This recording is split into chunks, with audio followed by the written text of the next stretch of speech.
All right. Hello again, adventurers, and welcome to another exciting daily vlog. This daily vlog number 185, and today I am infuriated, and I have spent the past hour trying to understand the rage about this particular topic and why it upsets me so much. Because here's a fun fact, folks. When you are angry, you generally do not think clearly. There are a few rare exceptions. I have this thing where when I get really, really angry, like situation that happens so extremely rarely that I don't think anyone I currently talk to has ever seen me like this. But I can go into what my family referred to as a cold rage, where instead of becoming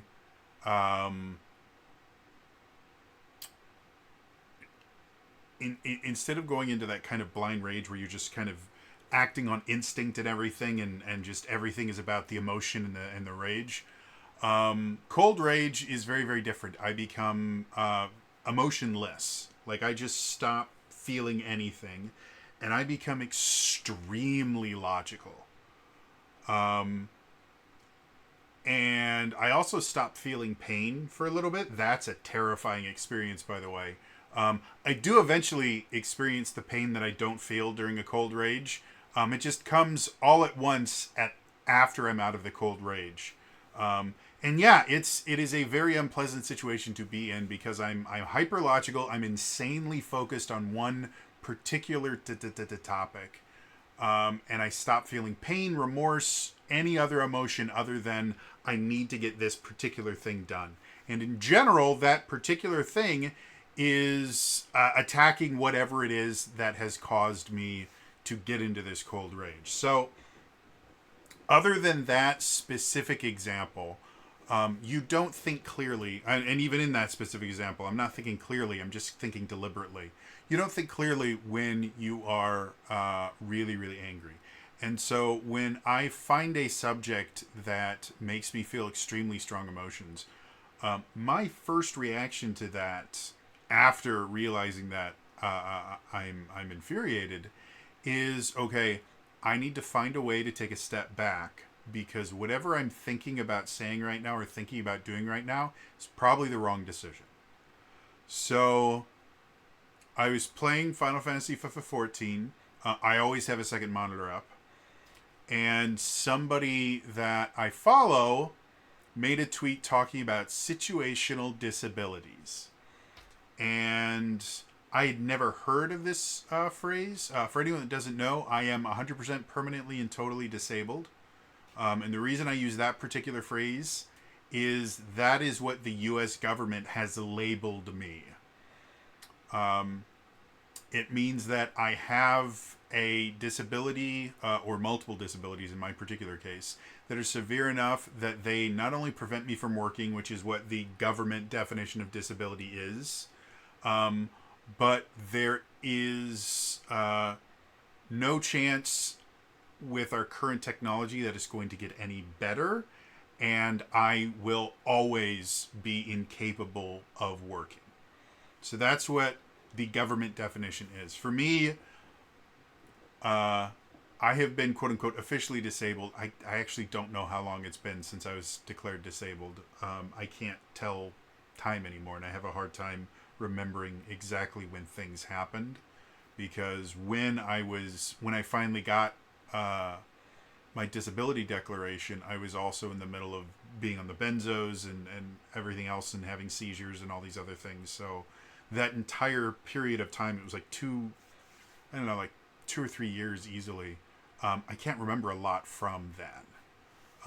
So I can't tell you what was going on there. I also can't tell you specifically that it lasted 2 or 3 years. Again, I can't remember time. So it might have only been a year. It might have been 4 years. I don't know. But anyway, my father was disabled for most of my life, and he was a disabilities rights activist for a large portion of his life. Back when I was very, very young, he actually worked for the state that we lived in. Specifically, he worked for the state while or when the Americans with Disabilities Act was passed. And his job was actually, he would go to businesses and he would tell them what they needed to do to be in compliance with the new Americans with Disabilities Act. So my father was as close to an expert as you really can have on the Americans with Disabilities Act outside of like a disability lawyer. So I grew up with a pretty good understanding of disability rights and the things like that, but my entire world changed when I became disabled. Because, again, growing up with my father, it was very rare that we saw someone with a disability being discriminated against and something was not done immediately. Because my father would do that. We had done things like parking behind a car that was parked at a disability spot until the police came there to ticket them. I realize that sounds like an absolute dick move, and it probably was, but the amount of people that don't understand how valuable those parking spots are for people that have physical disabilities just blows my mind. When I became disabled myself, I found out that the world that I live in was not normal. And across the country and the world, disabled people are discriminated against all the time.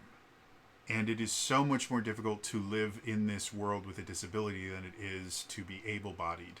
And whether that's a physical disability, mental disability, or anything in between.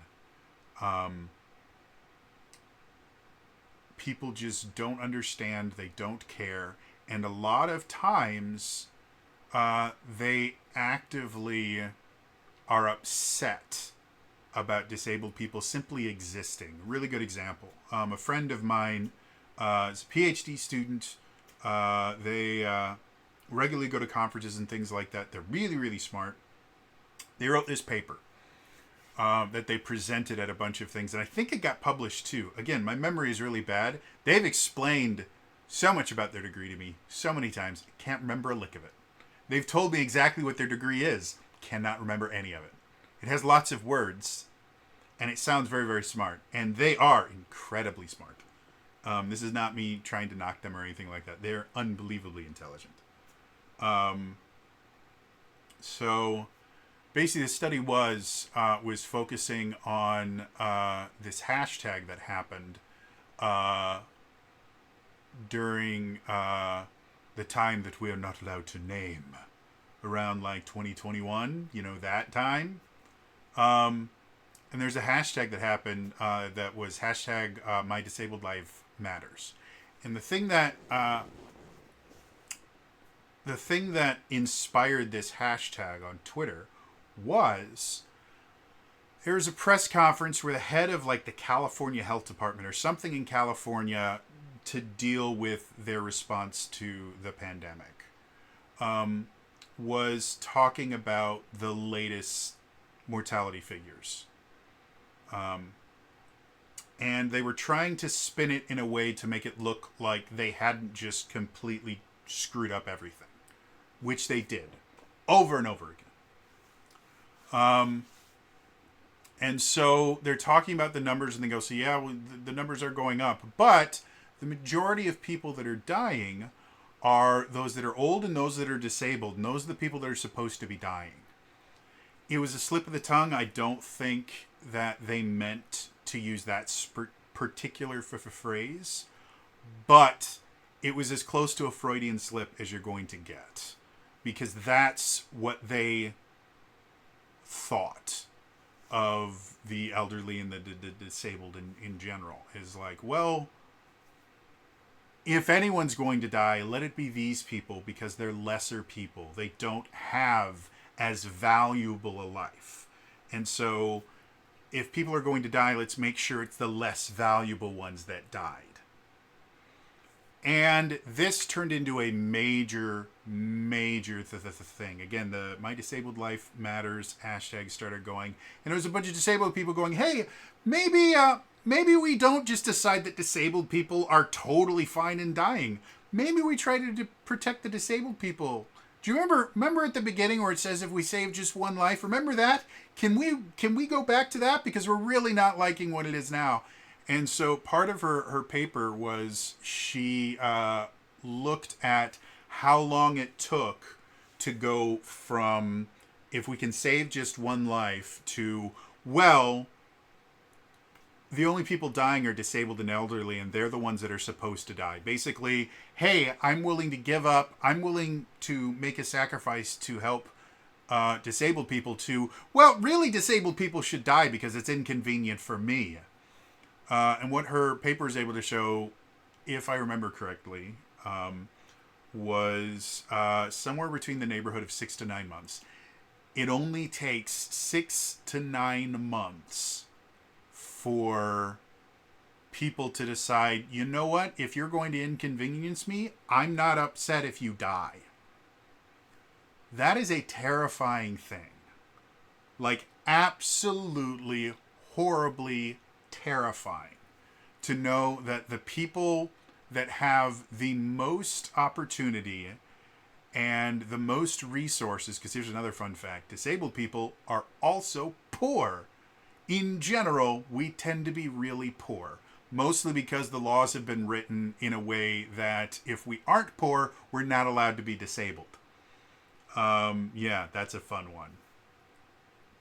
So, yeah, also, disability in general is very, very expensive because all the things that help us live normal lives are ungodly expensive, and nobody covers it. No insurance, no nothing covers half the shit that we need. Or if it does cover it, it covers a very specific version of it, and it's just really, really rough.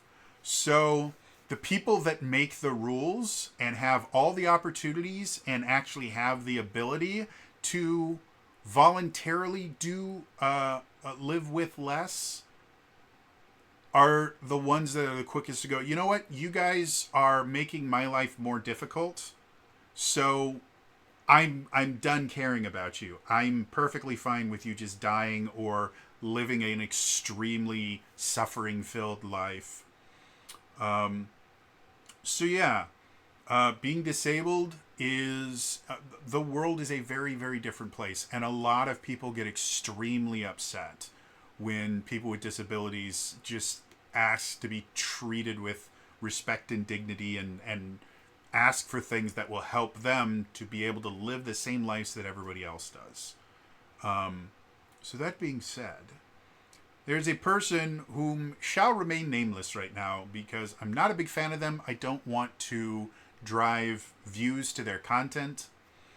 And I also don't want to inspire a dog piling on them for them just saying batshit nonsense.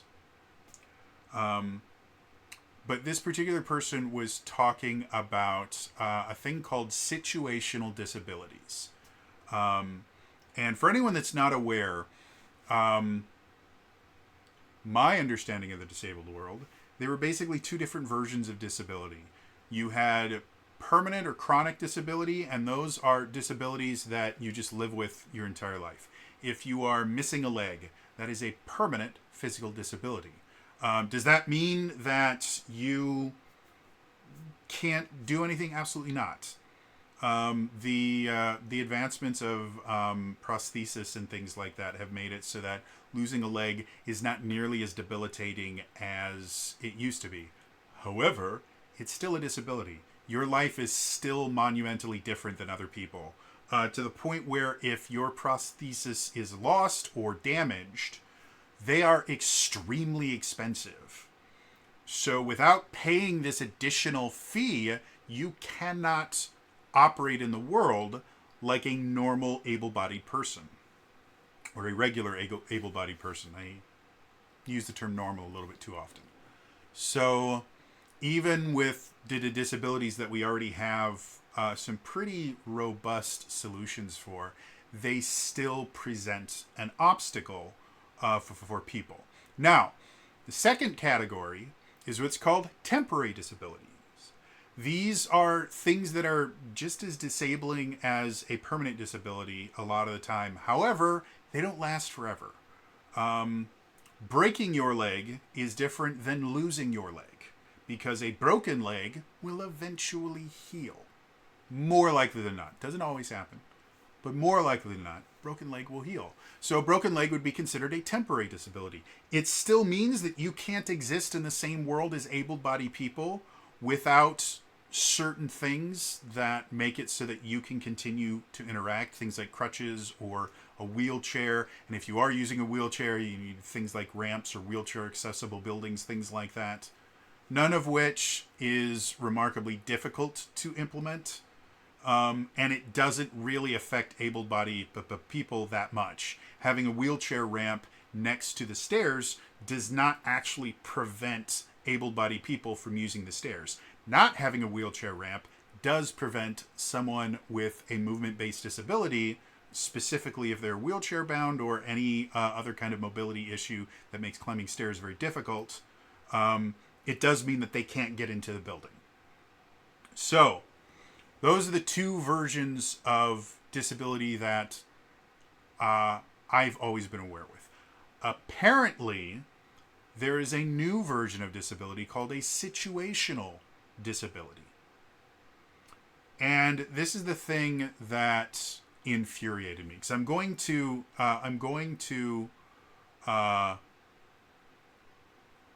read the examples. This is apparently from an internal document from Microsoft. The document apparently is called the Microsoft Inclusive Design Document. And so they describe, I would assume this is something that they give out to their developers to kind of make them aware of different disabilities that they should be aware of when they're creating software and things like that. This is something that a lot of people don't think about. Something as simple as like pictures on a web page. There's actually code that you can put into the pictures themselves that when someone is using a screen reader, because either they have poor eyesight or no eyesight or anywhere in between where they just have difficulty seeing things, they have some sort of visual disability, they can use a screen reader, and the screen reader will read all the text on the screen and make it audible. It's a very useful thing. It's been around for a while. But one of the somewhat newer things, like in the past 15, 20 years is my understanding, is in the coding of the web page, you can actually code in the picture a description of what the picture is that a screen reader can automatically get, so that when someone who is blind or has vision problems is experiencing the web page through a screen reader, they can go image, and then it describes the image, like image, a sunset over this, blah, blah, blah, blah, blah, blah. It's an extremely valuable tool for people that are vision impaired. It does not in any way affect the web page whatsoever for able-bodied people. Most able-bodied people don't even realize that that is something that exists, because it's all in the code of the page. Someone who has no vision impairment at all will never know that that aspect is there, because it doesn't show up on the page anywhere. It's just in the coding that nobody ever sees. So understanding disabilities and understanding the various aspects of them is very, very important when you're designing new products, specifically software. So this is the sheet, and I'm just going to read it. I'm not going to show it on this the page, because all of this stuff upsets me so much. So these are the examples that they have. It is a grid, effectively. The left side is 4 different types of disabilities: touch, see, hear, speak. So, and then across the top axis, you have permanent, temporary, and then situational. And the situational column is the one that's pissing me off. So for touch, permanent disability for touch: 1 arm. First things first, one arm is not a really great descriptor of someone that is missing a limb. In fact, I don't know a single person who is missing a limb that would ever describe themselves as one-armed. That is probably one of the most condescending ways to refer to someone that is missing a limb that I've ever heard of. This is on an official Microsoft document that was written by an able-bodied person. You want to know why I know it was written by an able-bodied person? Because they called someone with a physical disability one arm. Guess what? I have one arm. I actually have two, but I have at least one arm. So that is an absolutely dumb thing, but it does describe a real thing. Missing a limb is a permanent disability that prevents you from interacting with certain things. So as much as it's named really stupid, describes a real thing that you should be aware of. If someone only has one arm, again, if they'd put only in there, that might have been slightly less offensive. Again, the term that I'm most used to hearing is missing a limb, not one-armed. Whatever. You do, to be able to design a program to be able to be interacted with a single hand is a very, very useful thing that not a lot of programs allow you to do. And most people that do have missing limbs or missing digits or whatever effectively have to learn just different ways to interact with their keyboard and mouse and other things like that. There are some aids that exist that can simulate the additional dexterity that you have from having two limbs and all of your digits.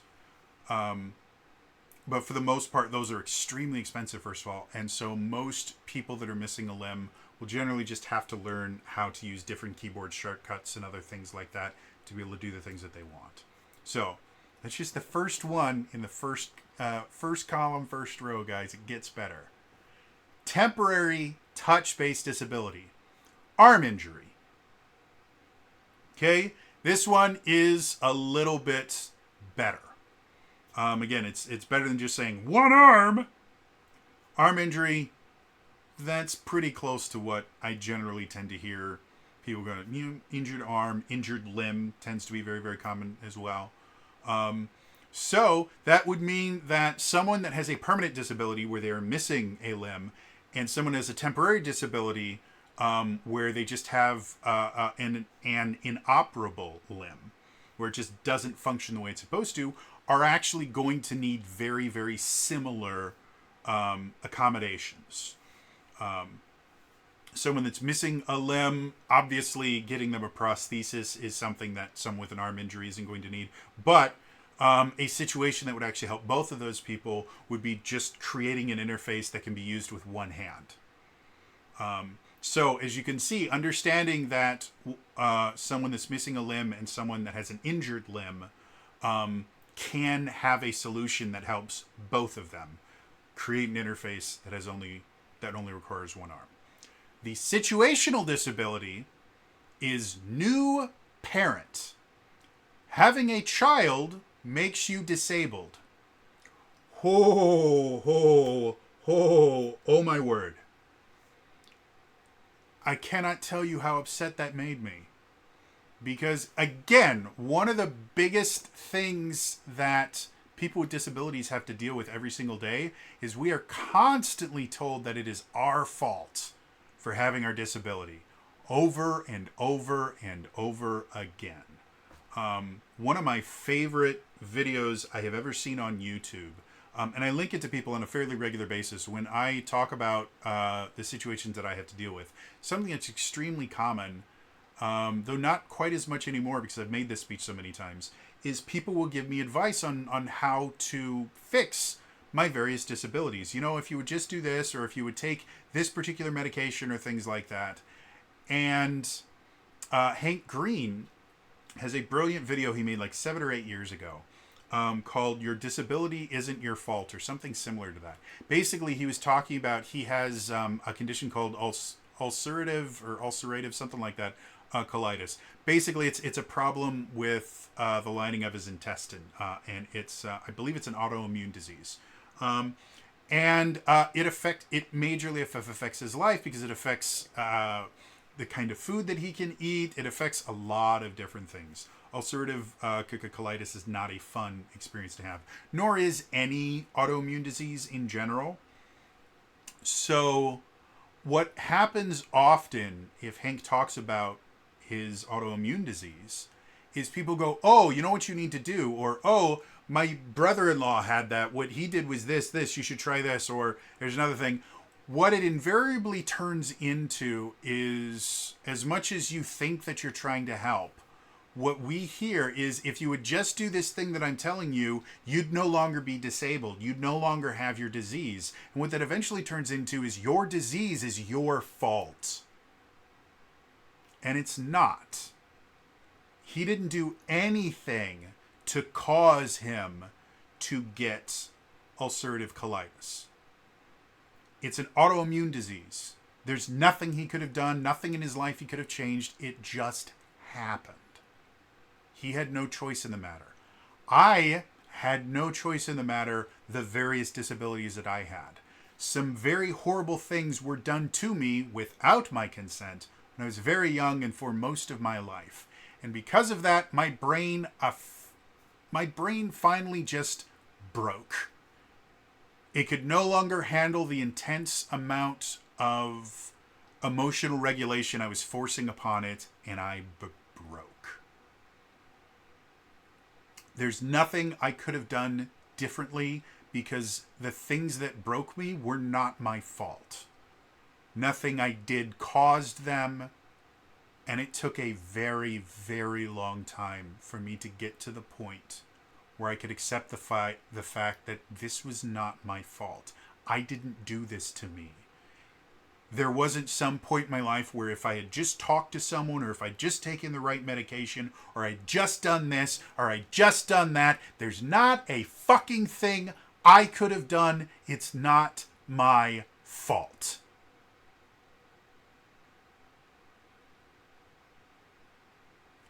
And that's what disability is. It's not our fault that this stuff happens. It just happens. There's nothing we can do to stop it.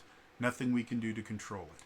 Having a child is almost entirely in your control.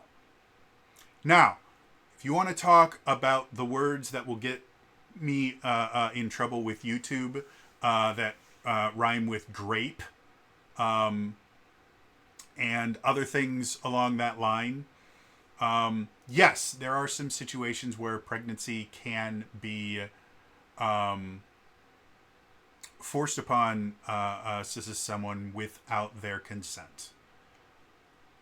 However, it is significantly more common for it to be a voluntary choice. And there are a lot of statistics out there. Planned Parenthood has actually put statistics out. I don't know if they've done it recently, but I know they used to do it every single year. And the amount of, specifically, because Planned Parenthood does abortion, specifically, the number of people that get abortions for grape, incest, and the safety of the mother, less than 0.5%. 99.5% are just, it's inconvenient to me for various reasons. It could be financially inconvenient, could be just a billion different things. But as far as like mother's life in danger, having to deal with a forced pregnancy, or the product of really bad things happening within the family, less than 0.5%. So the idea that having a child makes you somehow disabled is so insulting to me, it hurts.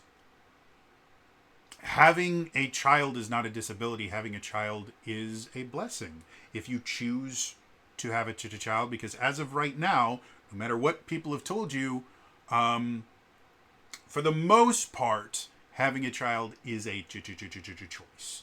And the reason I say that is there's a lot of different things that you can do to prevent yourself from having a child, in addition to just not procreating.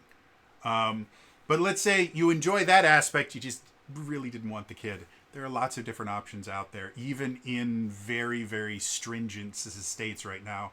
I don't think there's any states currently in the U.S. where it's outright it's outright been abolished.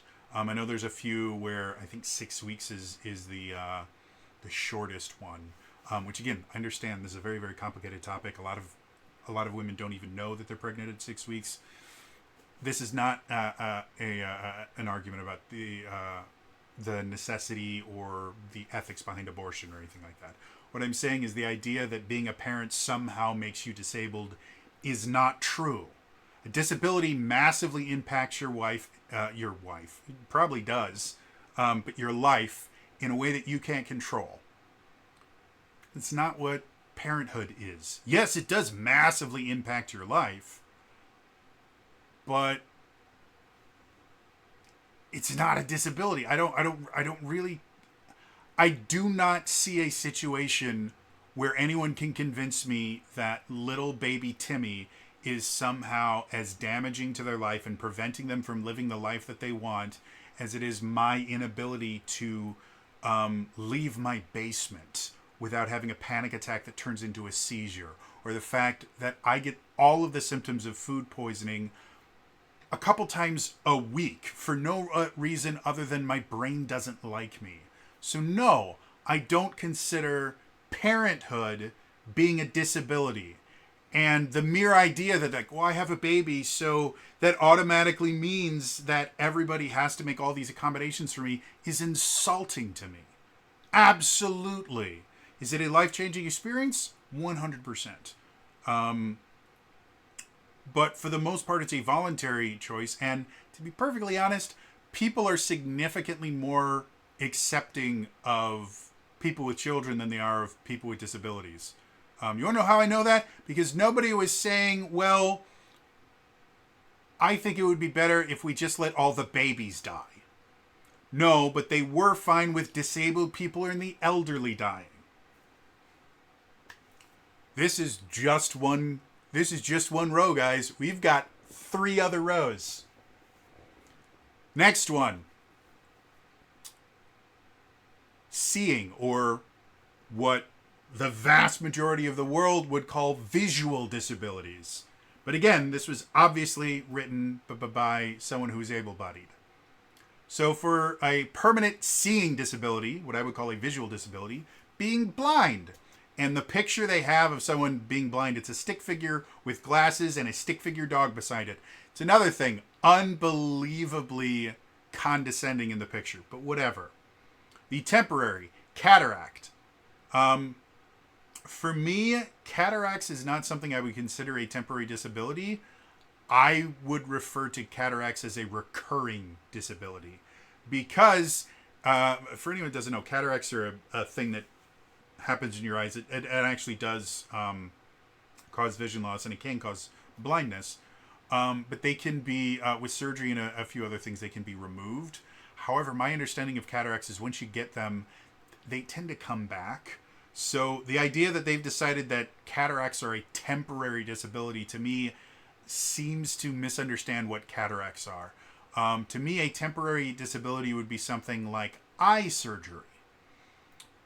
Or an injury to your eye, because there's various ways, like pink eye. A lot of times they have you wear an eye patch.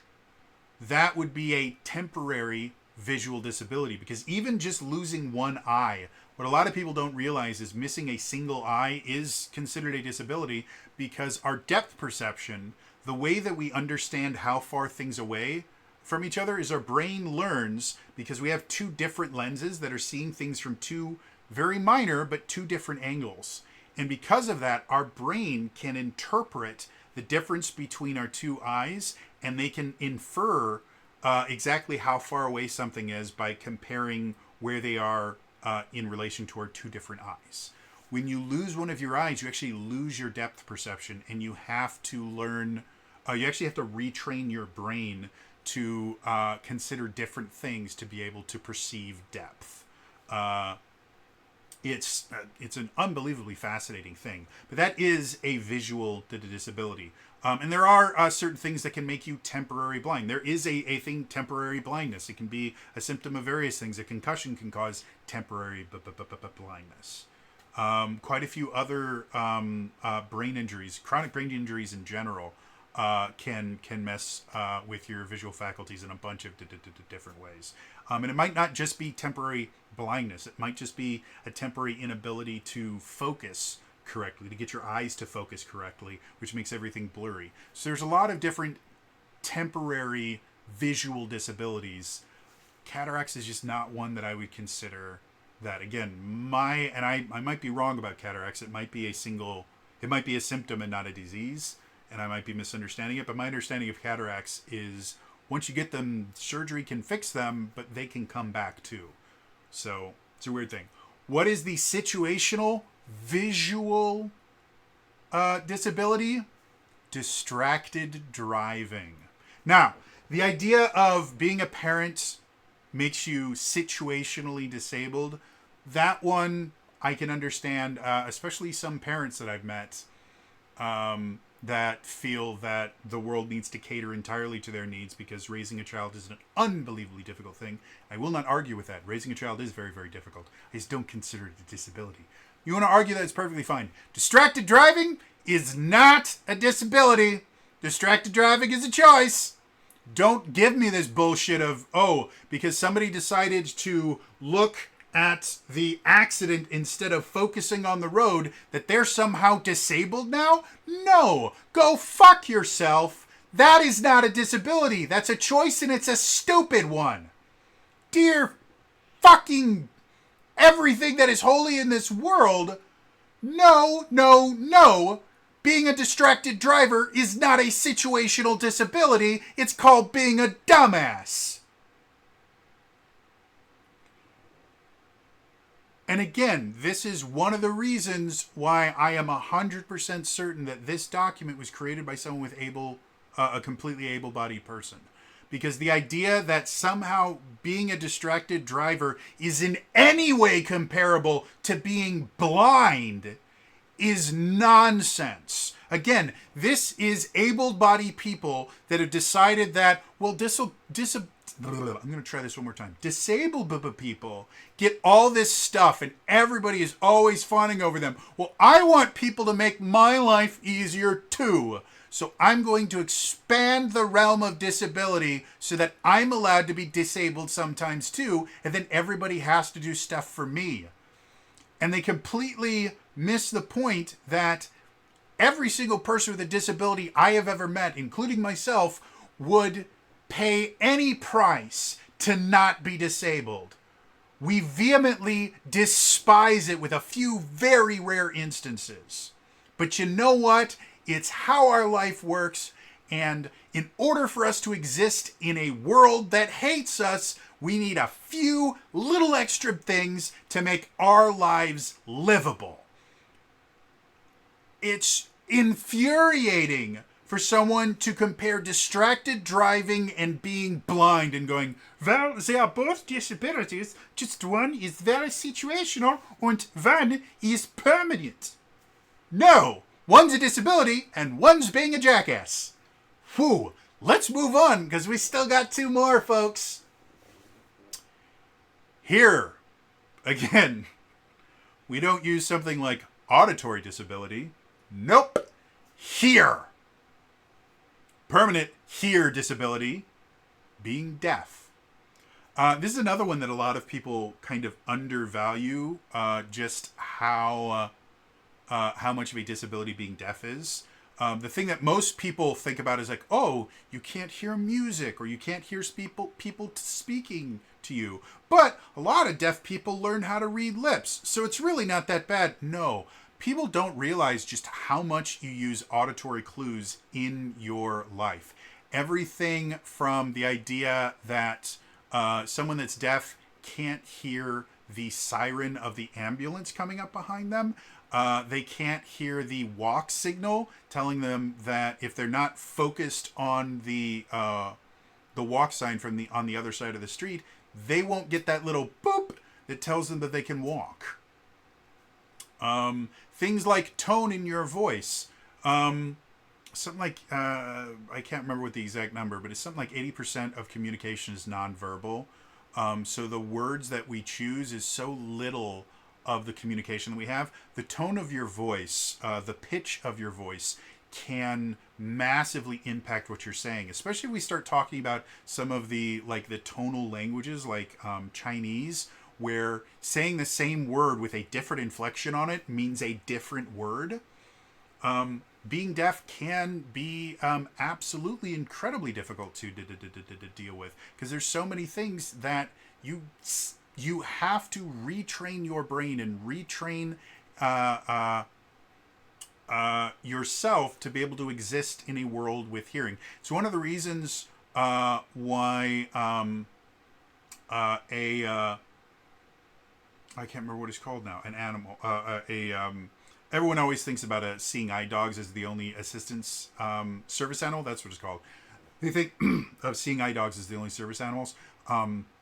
People that are deaf can get a lot of benefit from having a service animal, simply because a dog that can hear can warn you of things like the car that's coming that you can't hear, that's wailing on its horn. So a service animal can nudge you or nip at you and things like that, or physically pull you out of the road. So yes, being deaf is an incredibly difficult disability. One of the other unique things about being deaf is the deaf community in and of itself. They have created an entire culture around being deaf that is incredible. The deaf community in and of itself is phenomenally fascinating, to the point where there are people that are a part of the deaf community that, even though we have things like cochlear implants, which are basically they put a device inside your ear that will actually allow some deaf people, not all, but some deaf people, to actually regain a modicum of their hearing, or have hearing for the first time in their lives. But there are some members of the deaf community that are vehemently opposed to ever getting an implant like that, because they enjoy being a part of the deaf community, and they feel that being able to hear would somehow take them away from that. I'm not here to argue the merits of that idea. I'm just saying that it is an idea that exists. Deaf community has their own language. Sign language in and of itself is a fascinating language, and a lot of people don't realize it is an entirely different language. It's not just like finger speaking in English. American Sign Language has a different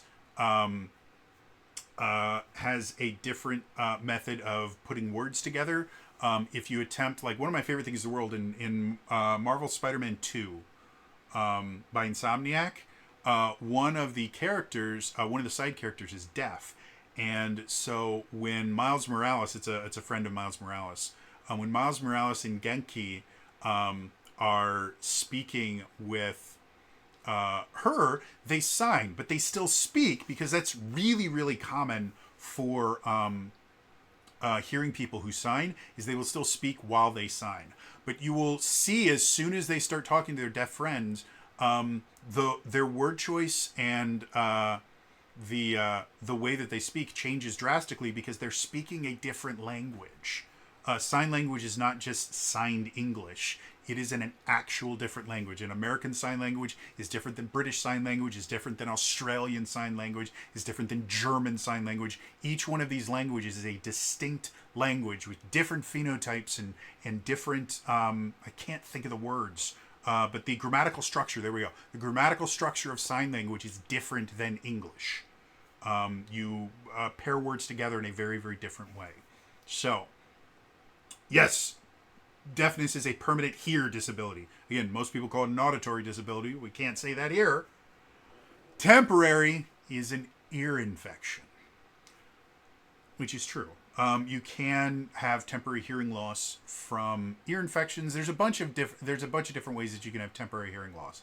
Loud noises in general can cause temporary hearing damage, temporary hearing loss. That is the entire purpose of a flashbang grenade. Is it makes a really, really bright light. One of the more fascinating facts about flashbang grenades is when a flashbang grenade goes off. Generally, what you see is not just bright light and then darkness. What you see is the image of whatever was there when the flashbang goes off just stays. And you can turn your head and everything, but it's just basically burned into your retina for a little bit. You just see a picture. Everything just becomes a screensaver for a second there. And the bang part of it causes temporary hearing loss, so that you can't hear what's going on. A lot of times, all that people hear is just a kind of high-pitched whining sound or screeching sound, which is extremely common anytime you take any sort of hearing damage. You'll hear this kind of buzzing or whizzing sound. So there's a lot of different things that can cause a temporary loss of hearing. Ear infections are one of the things. Again, a lot of chronic brain injuries can have effects on your ability to hear. There's also certain disorders that can not just affect your ability to hear, but it affects your ability to interpret what it is that you're hearing. Yeah, lots of different things.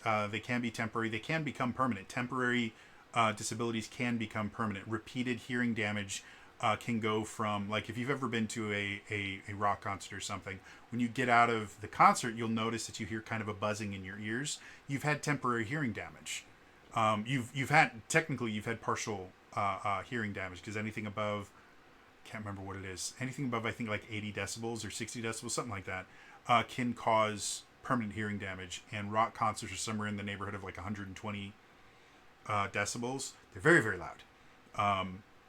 So again, temporary can become permanent, but that's a good example. That is an example of a temporary hearing loss, because an ear infection that's causing hearing loss of any sort can be cured. Once the ear infection is gone, it might go away. You might get all of your hearing back. You might get none of your hearing back. There are some infections and things like that can just take away your ability to hear entirely. So, good example. What is a situational? Being a bartender. Being a bartender is a situational disability. No, it isn't. Go fuck yourself. This one isn't quite as repulsive to me as distracted fucking driver, but it's still not a disability. Being in a loud room where a lot of people are talking is not a disability. It's a state of being. Just because you go to a place where it's harder to hear doesn't mean that you somehow have a disability.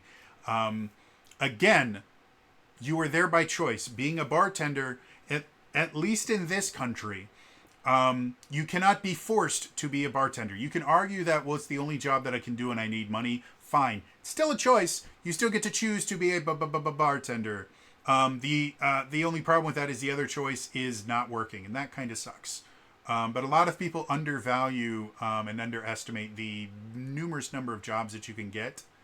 But I will say this. If you are a good bartender, you can live pretty well. Like, good bartenders make a decent amount of money, depending on where they live or where they work. Bartending is a good job. Anyone that says otherwise does not understand how tipping works, especially tipping when people are drunk. The best tip, I think is the second best tip I ever got, was I went to this place to deliver pizza, and everyone was not just drunk, but they were also high as hell. So I get there, and they are ecstatic that the food man has come. And I have fresh pizza, and I'm like, this is amazing. And I read in the total, and I think I get a check for it. Which if you're a delivery driver, getting a check sucks. Because a lot of times checks are written for the exact amount, and there are a lot of people that will stiff you on a tip. I made it my personal choice that whenever I was handed a check, I would not check the amount on the check until I got back to my car. Because for me, it was rude for me to look at the check to see, hey, did you give me a tip? I was also not the kind of person that would ask for a tip. If someone decided not to tip me, I would just go, you know what? That's their choice. And they're a dick for doing it, but I'm not going to publicly embarrass them or anything like that. It's part of being a tipped employee, is every so often you have to deal with assholes. So I get a check. Again, a lot of times it means either you're not getting a tip or you're getting a bad tip, because a lot of people will just round up to the next dollar, and a 36-cent tip is not a tip, it's an insult. So I'm just getting there. I get that. And the guy that I'm talking to, like two other guys show up and go, "Oh, it's a pizza guy. That's great." And I said, "Yeah, I hope you guys enjoy the pizza. I got to back to." One of them goes, "Oh man, did we give you a tip?" And I said, "To be perfectly honest, I haven't checked." Guys, come here. And they got like the entire group of like a dozen dudes over there. It's like, "We gotta give this guy a tip. Look at what he brought us." I said, "If you feel that's necessary, it is always optional." Like, "No, man, it's not fair. You guys get screwed over way too much." I'm like, "You're 100% right, but again, it's a term. Hey, so here," and they just start handing me singles, and I think I got like 15 or 20 bucks because everyone just gave me like a buck or two. And there was like a dozen people there, but they were drunk off their minds. So yeah, you can make a lot of money as a tipped employee. Doesn't mean you are going to, and being a tipped employee still sucks, but can be very beneficial. So yeah, the idea of a situational disability is being a bartender. Not being around something that was very, very loud. Like if we want to claim that situational disabilities are a real thing, which I don't agree with. But let's try and steelman this argument. Situational disabilities are 100% a thing. If we want to talk about a situational auditory disability, let's talk about an explosion happens nearby you for whatever reason. It could be a firework. It could be some sort of incendiary device. It could be lightning strikes very close to you.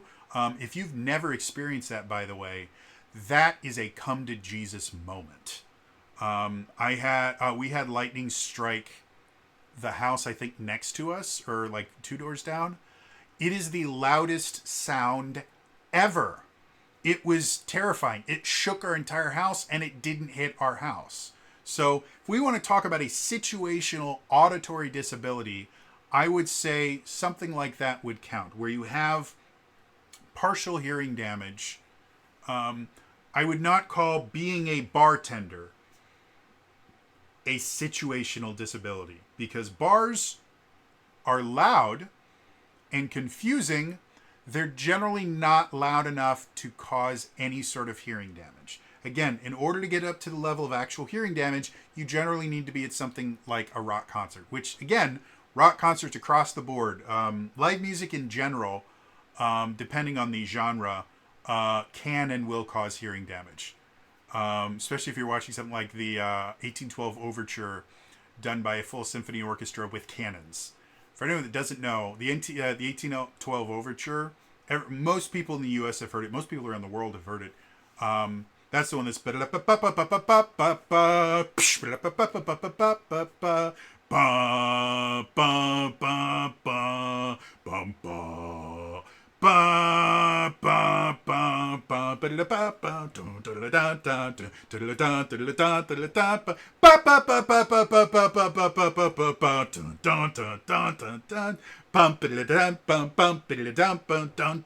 a really, really amazing song. I think it's Tchaikovsky, right?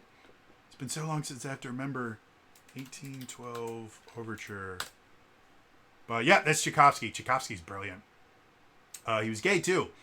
There's a very long story about that from a class that I once took, but yeah, very, very long story short, a lot of scholars believe Tchaikovsky was gay. When it's done correctly, as Tchaikovsky originally wrote it, you actually have cannons that go off in that last part. They light a cannon and it fires a blank. That can cause hearing loss. Being a bartender does not cause hearing loss. I can't think of a single bar in the world where it gets loud enough that it can actually damage your hearing. It can get, again, very loud, get very uncomfortable, and I guess if you do have live music at a bar, it might breach the decibel level necessary to actually cause hearing damage. But yeah, this... it's another thing where, again, it feels like, as someone that has multiple disabilities, that has struggled with them for years, and has been told over and over again, it's your fault, you need to suck it up. Wow, I can't believe that this is the idea that just being a bartender makes you disabled situationally is insulting to me. It's unbelievably insulting to me, especially since I have a lot of friends that are bartenders.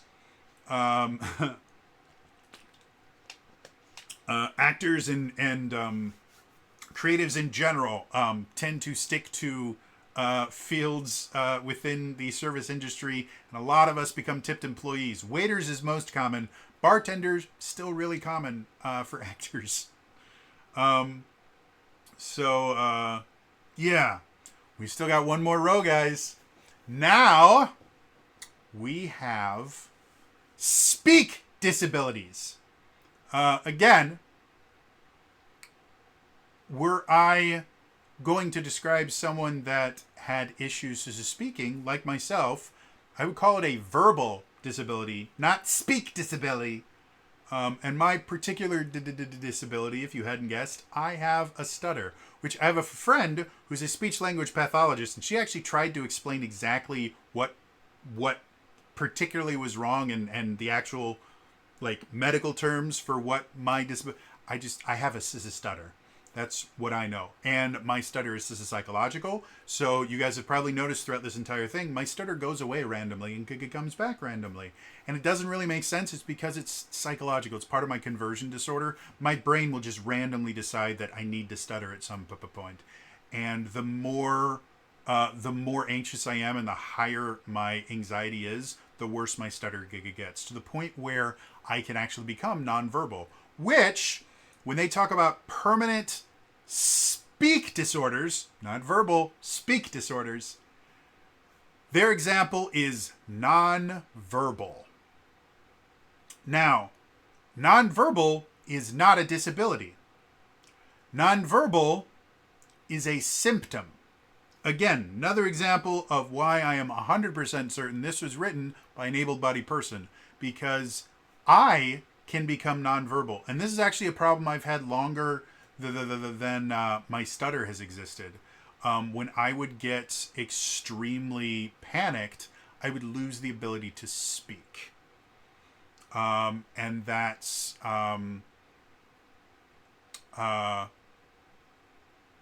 I think that's referred to something along the lines of selective... What's the exact term? I can't remember what it's called. Selective mutism is what it's called. And here's a fun fact. Selective mutism is hilarious. Just ask the Big Bang Theory. That was the funniest thing with Rajesh, was he had a condition called selective mutism. Specifically, whenever he would be around women, he would be completely incapable of speech. That's not generally how selective mutism works, though it can manifest in a particular thing where when you're around certain people, you can become mute. Selective mutism more often has to do with just being around people you don't know. Now, if you personally happen to have selective mutism specifically around women, or you know someone that this is a real thing, feel free to correct me in the comments below. But my understanding is the selective mutism specifically only around women was something that they made up for the show to make fun of Rajesh and to make fun of geeks in general, because we can't talk to girls, which, by the way, is completely bonkers. One of my favorite things in the world to tell people is I was a band geek. And something that a lot of people don't realize, band geeks were having more sex than you were. 100%, I will guarantee it. I wasn't, because in addition to being a band geek, I was also an outcast of society. But as a whole, band geeks have more sex than you. You want to know why I know this? Because band geeks have soundproof rooms in the back of the school that the vast majority of the teachers don't know exist. What do you think we do in practice rooms? It's not scales, folks. It's why you never wanted to have to clean the practice rooms, guys. And if you were really cool like me, you had a key to the music library, which was an even further away room that didn't have large windows in it and could lock. Don't ask me about specifics about that, but the idea that geeks can't talk to girls really isn't a thing. We're just very bad at talking to women. It's not that we can't, we're just bad at it. So, a permanent speak disorder is being nonverbal. Fine. You know what? I will give it to them for this because so much of the rest of this document is so wrong that just because it's not as bad as distracted driving makes you the same as a blind person. Fine. We'll say nonverbal works for permanent. Temporary speak disability. Again, not verbal, speak. Laryngitis. This is a real thing. You can become temporarily mute due to a number of different things. Laryngitis is one of them. Laryngitis, my understanding, is itis means inflammation. Laryn refers to the larynx or your voice box. So just inflammation of the voice box. There's a billion different ways you can get that. Speaking too much can cause laryngitis. Certain bacterial infections can cause laryngitis. There's a bunch of different ways that can prevent you from speaking. There's other temporary verbal disabilities. Again, you can develop a form of aphasia, which is basically an interruption or a corruption of your ability to process words and things like that can make it so you are incapable of speaking the way that you want to. Again, a lot of different chronic brain injuries can result in either temporary or permanent mutism. It's not quite as common as visual or auditory issues from chronic brain injuries, but it can happen. And again, it mostly depends on what part of your brain gets hurt. If the verbal sections of your brain get hurt, you're probably going to have either temporary or permanent. So lots of different ways to get temporary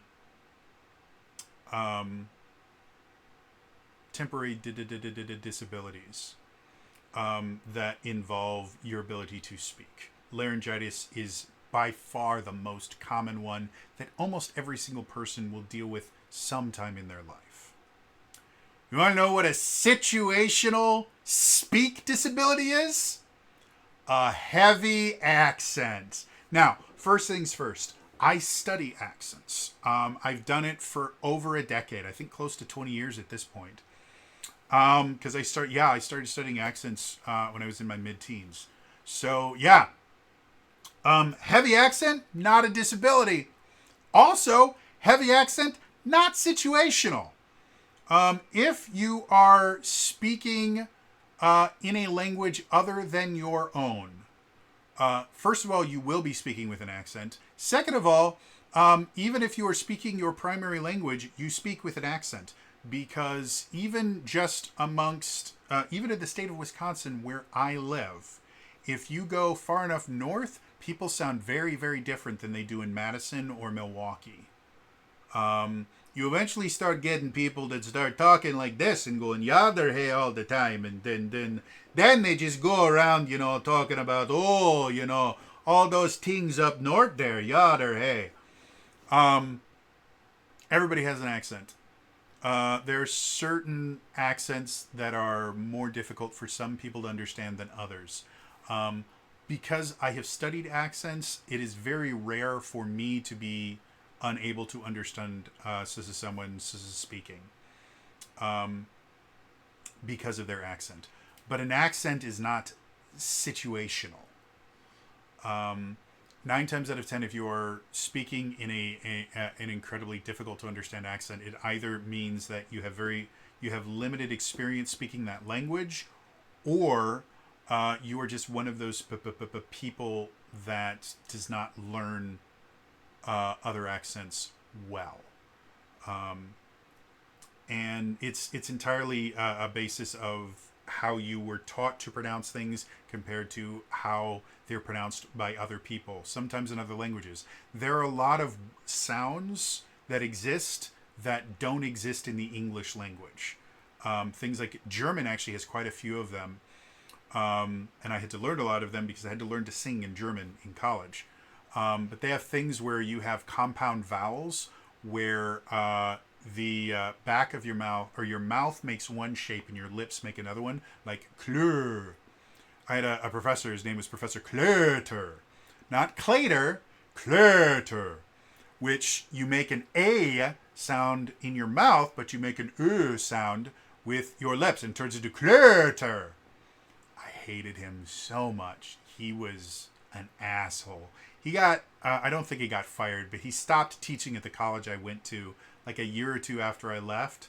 And my friends that stayed to finish their degrees there talked about just how much better it was once he left. Because he was just an absolute dictator. It was horrible. I despise him. He would, if you wanted to be in choir at that particular college, you were required to go on a weekend retreat at the beginning of the year to learn all of the music. And they would drive us out to some camp, and we do some like team building exercises, but most of it was us just rehearsing for like 6 to 8 hours a day to learn the songs that we were going to be singing. And if you couldn't make it for whatever reason, like I was in multiple bands and was a theater student. So during the spring, we had I think they did a musical in the spring.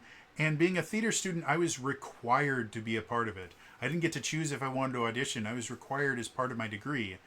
And again, I was in jazz band and all these other things. And they all had rehearsals and concerts and stuff during this retreat. And I was told, you don't make this retreat, and it is impossible for you to get an A in this class. And you will be, he was a nightmare. Anyway, so heavy accent to me is not a situational verbal disability. Again, I don't believe in situational disabilities, but again, we want to steelman this and say, are there certain situations where you would be at a detriment to other people? I guess speaking a language that you do not normally speak might be considered a barrier to entry. Again, I'm not going to call it a disability because it's not a disability. But if we want to call it a barrier to entry, yeah. Something that I vehemently despise. Speaking with robots when I have to call a number and they're like, if you would like to do this, say this. I can't do that because I stutter. And so they would be like, are you Jody? Say yes if you are. And I would go, yeah. And they go, I'm sorry, I can't understand you. Say yes if correct. Yes. I'm sorry, I can't understand you. It's the most annoying fucking thing in the world. So, sure, an accent might make it so that an automatic calling thing would make it very difficult. But, again, I don't consider that a situational disability. So anyway, this whole thing started with the idea that this particular person claimed that Elden Ring, because everything is about Elden Ring. Elden Ring is not disabled friendly because it doesn't make make accommodations for people with situational disabilities. The example of this moronic person was, I have a kid, and if I have to pick up my kid, and I can't pause the game, well, then I'm going to die. Elden Ring should have a pause so that, people with situational disabilities like me of having a child can play Elden Ring. Please politely go fuck yourself. I cannot tell you how many times the able-bodied community tries to use disabled people as a way to get them things that they want. I've given this example a few times. There's a Zelda game called Skyward Sword. When it came out on the Wii, it had motion controls. People with physical disabilities or motor disabilities, like me, I have a permanent tremor in my right arm normally. Now, because it is a psychogenic tremor, not psychosomatic, psychogenic, very different. It doesn't always stay in my right arm. This is just where I'm most often shaking. But it can, if for whatever reason my right arm can't shake, my leg will start shaking, or my other arm might start shaking, or my whole body might start shaking, because my brain just likes to remind me that it doesn't like me. But what that means, in addition to that, I have this weird thing where I believe it's the radius and ulna, the two bones right here are the radius and ulna. They're twisted in both of my arms to where normally if you hang your arms at your side, your palms will face your legs. For me, when I hang my arms naturally at my side, they hang with my palms facing backwards. My arms are actually twisted. So having me hold my hand palm up would be the same as asking you to hold your hands with your palms facing outward. So games with motion controls and things like that are very, very difficult for me, and have just gotten more difficult as my tremor's gotten worse. So playing Skyward Sword on the Wii is actually not something I can do anymore. When it first came out, I didn't have a tremor way back then, so I probably could have done it fine. But nowadays, I simply can't play it with motion controls. They re-released it on the Switch. And the Switch, if you use the Joy-Cons, the technology for the Joy-Cons is nonsense amazing. Because they have such accurate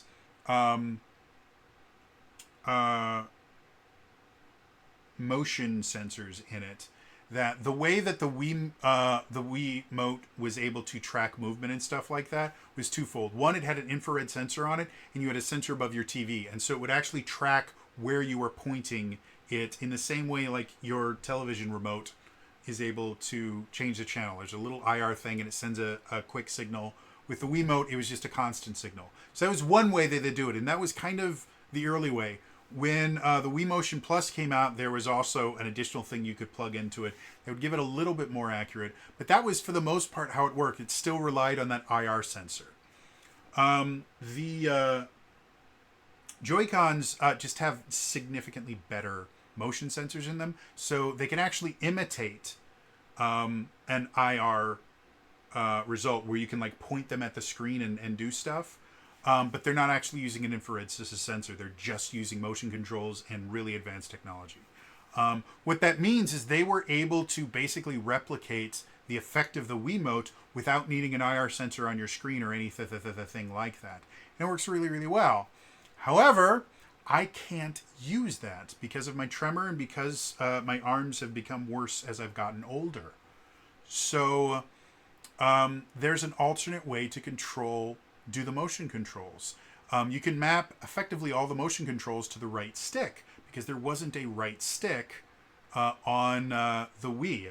And so they just went, okay, well, we'll just, like, for sword swings and stuff, because in the original one, you actually had to swing the sword up and down or left and right. And there was a bunch of enemies that you had to swing in a particular fashion. You had to swing this way. You had to make horizontal slashes to kill some enemies, or vertical slashes, or diagonal slashes.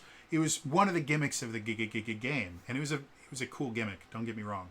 But it's just not something that I can do. So with them mapping it to the right stick, it means that I can actually play, and I have, Skyward Sword, which is a really, really big deal for me. Everyone talked about, oh my god, this is amazing. Nintendo is adding accessibility options for disabled people. No, they weren't.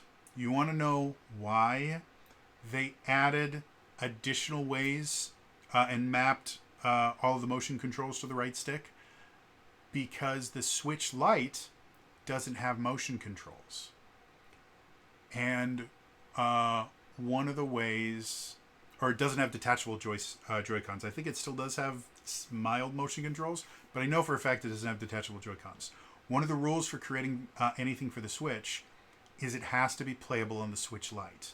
They had already kind of played the game of, we're going to create a system, an upgraded version of a system that certain games require the upgraded version in the new Nintendo 3DS. And it was not met very well. And so with the Switch, they're like, no. Any game that can be played on the regular Switch has to be playable on the Switch Lite. So it had nothing to do with creating accessibility options for disabled people. And it had everything to do with the fact that they wanted people with a Switch Lite to be able to play it. That was it. They didn't care about disabled people, but this is so incredibly common. When something comes out that does positively affect the disabled community, all of the able-bodied community will go, look at all of these wonderful things that we are doing for the disabled community. Look at how wonderful we are. We are helping the disabled community, when in all actuality, disabled people don't get anything until it becomes a problem for the able-bodied community. We didn't get an alternative to motion controls until the able-bodied community with switch lights had a problem. And that's what this stupid fucking situational disability thing is. It is the able-bodied community trying to use disabled people to get the things that they want. And it happens constantly. When Cuphead came out, everyone's like, well, it should have difficulty modes because what about all the disabled people? They won't be able to play Cuphead. Fuck you. Disabled people can play Cuphead just fucking fine. You want to hear something really interesting? I watched a playthrough of a blind person beat Ocarina of Time. There are no accessibility options in the Ocarina of Time on Nintendo 64. You know what? Blind person live streamed themselves beating the damn thing, and they played better than I can. So no, disabled people don't need easy modes. Dipshits need easy modes. If there's a game that's too hard for you to play, fucking get good or stop playing it. You don't have to play every single fucking game in the world. I am notoriously bad at real-time strategy games. Anyone that has watched me, I did a stream once of me playing, what was it? Warcraft 3? I barely made it like three missions into, I think, the Undead campaign or the Night Elves campaign, whatever the first campaign after the intro was, and just got really, really bad because I suck at real-time strategy. I'm not good at micromanaging. I'm really, really not good at that weird thing where, like, for anyone that doesn't know, if you're doing like competitive RTS stuff, like competitive StarCraft or stuff like that, they actually have a measure. They actually measure how many commands you can input per minute, I think it is. And if your commands per minute, I think that's the term they use, CPMs, maybe not. Anyway, if your whatever it is per minute, actions per minute maybe, is less than a certain number, then you literally just can't compete in high-level competitive like StarCraft 2 or StarCraft Brood War. You have to be able to do so many things. And one of the things that happens to really high level like StarCraft Brood War players is when they're not actively doing something, they will just constantly be clicking their mouse because getting out of the rhythm will lower their actions per minute. It's a fascinating thing, but it means that I can never play competitive StarCraft 2. Because my brain doesn't allow me to focus on multiple things at the same time. Because of my physical disabilities, I am constantly misclicking. It's one of the reasons I don't like playing games with keyboard and mouse anymore, because I will constantly click the wrong thing. Because either I will actively be clicking when I don't mean to, or my mouse will just randomly move because I have a tremor. That's why I play almost all the games that I do with a controller. Because with a controller, yes, I still shake, but for the most part, there are settings that can prevent double presses that exist in almost every single game, and most consoles have settings you can put on that just prevent you from pressing the same button too fast. And I've learned how to deal with like my sticks moving a little bit faster or more erratically than they normally would, and it's easier than using a mouse. So that's my particular workaround. Does that mean controllers were made for people with physical disabilities? Fuck no. They were made so that people could make consoles. And if anyone tries to claim that, wow, well, controllers are this amazing accessibility, no, they fucking aren't. They were made for able-bodied people. They just happen to help someone with a disability like me. And they don't help everybody. There is an actual disabled controller that was designed by some really smart people with input from disabled people that you can buy for the PS5. I don't understand how it works because it's big and it's weird. But I'm certain if I learned how to use it, it would probably be very, very beneficial to me. Or maybe not. I don't know. I'm not sure if my disability is the one that is one of the ones that is helped by this particular accessibility controller. But that, in and of itself, was designed specifically for disabled people by disabled people to help them. Motion controls for Skyward Sword were not made with disabled people in mind in any way, shape, or form. And this stupid situational disability bullshit is able-bodied people trying to use disabled people to get the things that they want.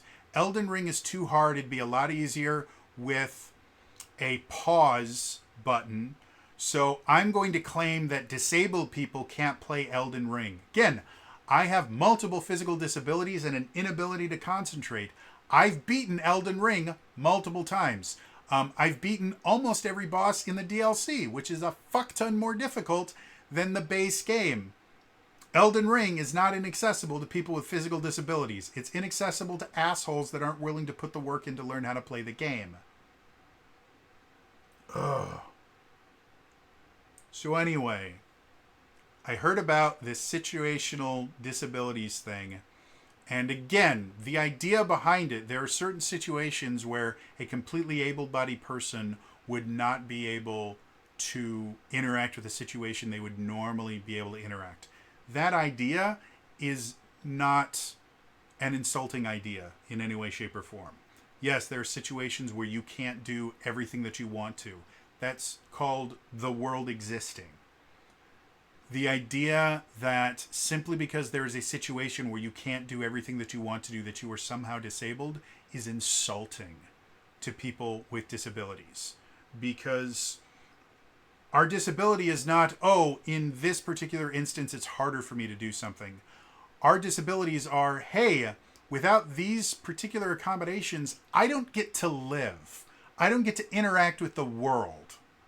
So no, I don't believe situational disabilities are a thing. I think it's a thing that able-bodied people are doing to try and use disabled people to get stuff that they want. It's something that has happened over and over and over and over, and I'm just fucking sick of it. You want to steelman the argument, claim that, situational disabilities are a thing? That's fine. I have yet to see an argument to support the idea that we're going to call these disabilities and not just situations where you don't have everything that you want. Congratulations. You finally figured out that the entire world doesn't always give you what you want. Please, politely and with the most respect I can muster, go fuck yourself. This has been almost an hour and a half of me bitching at the able-bodied community. And I understand, hashtag not all able-bodied people. I understand that a lot of people that are able-bodied find this as stupid, as offensive as I do. But boy, was I blindsided when I saw that this was a real, coherent thought that somebody thought was a good idea. Wow, do you have no idea what being disabled is like? Tell me you have never faced a disability in your entire life without telling me you've never faced a disability in your entire life. Well, let's talk about situational disabilities. Wow. Anyway, that's all for me today. Hopefully, tomorrow will be better and I will have another fun topic for you guys. But boy, did this piss me off. I will see you guys tomorrow. All right? Bye-bye.